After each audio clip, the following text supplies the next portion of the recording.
আমাৰ এই বহাগী উৎসৱ আমি আচলতে 2002 চনৰ পৰা আৰম্ভ কৰিছোঁ আৰু এইটো এক বিশেষ উৎসৱ। আমাৰ সকলো লগ লাগি এইটো পাতে। এই বহাগী উৎসৱটো সকলো ভাষা ভাষী সকলো বিভিন্ন যি ৰাজ্যৰ ইয়াতে লোক বসবাস কৰিছে, অসমীয়াখিনিতো আছেই, বিভিন্ন জাতি উপজাতি আছে, সকলোৰে সমন্বয়েৰে এই অনুষ্ঠানটো হয়।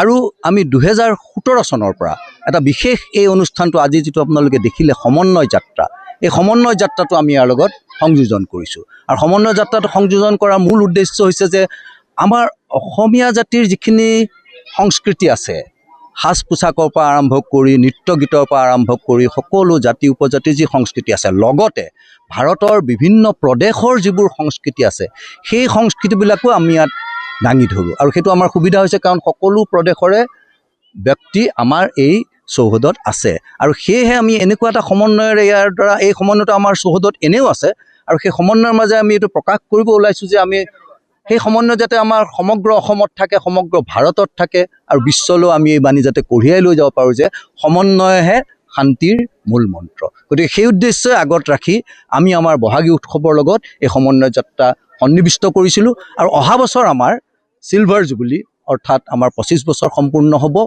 আৰু সমন্বয় যাত্ৰাৰো 10 বছৰ সম্পূৰ্ণ হ'ব। গতিকে এইখিনিকে কৈছোঁ, ধন্যবাদ। আজিৰ পৰা প্ৰায় 24 বছৰ আগতেই IIT গুৱাহাটীত এই বহাগী উৎসৱৰ জন্ম হৈছিলে। এই 24 বছৰ ধৰি আমাৰ IIT গুৱাহাটীৰ চৌহদত আমি এই বহাগী উৎসৱ পালন কৰি আহিছোঁ। আৰু আমাৰ এই বহাগী উৎসৱৰ এটা ব্যতিক্ৰম হ'ল আমি বহাগী উৎসৱ কেৱল দুদিনীয়া কাৰ্যসূচীৰে আমি শেষ নকৰোঁ। এই কাৰ্যসূচী আমাৰ আৰম্ভ হয় প্ৰায় এমাহজোৰা প্ৰচেষ্টাৰে আমি এই কাৰ্যসূচী পালন কৰোঁ।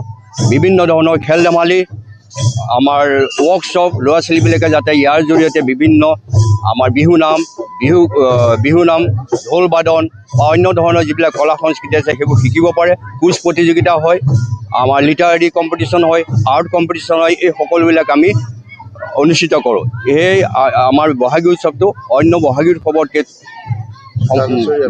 পৃথক আৰু প্ৰতি বছৰে আমি এই বহাগী উৎসৱ পালন কৰি আহিছোঁ। আৰু অহা বছৰ 2027 বছৰ আমাৰ ৰূপালী জয়ন্তী বৰ্ষ হিচাপে আমি অনুষ্ঠিত কৰিম।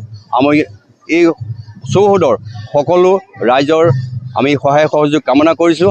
আৰু আমাৰ এই বহাগী উৎসৱত আমাৰ চৌহদত আৰু এটা বিশেষত্ব হ'ল আমাৰ ইয়াত ঘৰে ঘৰে চোতাল বিহু অনুষ্ঠিত হয়, যিটো অসমত এতিয়া বিৰলেই হৈছে বুলি ক'ব লাগিব। এই চোতাল হুঁচৰি কিন্তু আমাৰ ইয়াত এতিয়াও চলি আছে। আমি চোতাল হুঁচৰি কৰি ইয়াৰ পৰা অৰ্থ সংগ্ৰহ কৰি আমাৰ প্ৰতিষ্ঠানৰ ফালৰ পৰা আমাৰ সহায় সহযোগ কৰে। এইদৰে আমি এই অনুষ্ঠানটো প্ৰতি বছৰে আমি অনুষ্ঠিত কৰি আহিছোঁ। ধন্যবাদ।